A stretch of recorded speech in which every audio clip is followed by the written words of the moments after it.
Several board members, including the CEO of the United States Institute of Peace, were escorted from the organization's D.C. headquarters Monday after being fired last week as part of cuts from the Department of Government Efficiency, or DOGE. Representatives with Elon Musk's team had been trying to enter the building since Friday, despite protests from the institute. Police were eventually called to get involved. The Trump administration claims the institute did not comply with a February executive order that directed it and other organizations to reduce its workforce operations. Congress created the U.S. Institute of Peace in 1984 with the support of then-President Ronald Reagan. The nonpartisan independent organization works to prevent and end global conflicts. The Institute says despite its federal charter, it's not technically classified as a government corporation or government-controlled corporation. For more, let's bring in Aishvarya Kavi. She's a reporter for the New York Times. Thank you for being here. Can you tell us more about what the Institute does and where they get their funding from?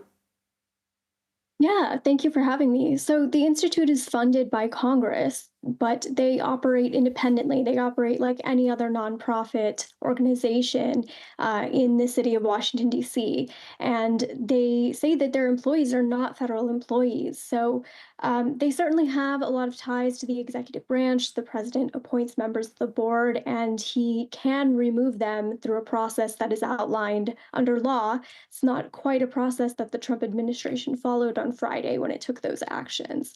But as you said, this institute works globally to help prevent and end conflict. It trains peace negotiators, it trains diplomats, and it briefs Congress on these issues as well.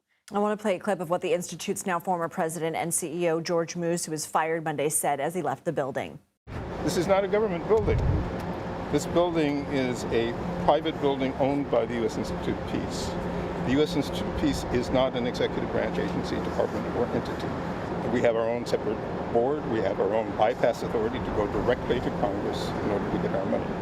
But somehow all of those arguments have not prevailed. So who has authority over the U.S. Institute of Peace, and how does it differ from other organizations like USAID? Well, the question of who has authority is something that the courts are ultimately going to have to decide. So Mr. Moose and some former staffers are the lawyers for the former staffers for the Institute have said yesterday that they're going to be filing a lawsuit. They're not accepting the Trump administration's removal of their board and removal of the president.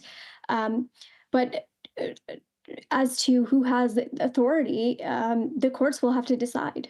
And Moose says that he doesn't understand why the organization was targeted because its work aligns, quote, perfectly with the goals that President Trump has outlined. How so? Yeah, well, the organization focuses on diplomacy. You know, it wants to prevent conflict, and President Trump has said that he wants to get America out of wars abroad, and he certainly took those steps in his first term.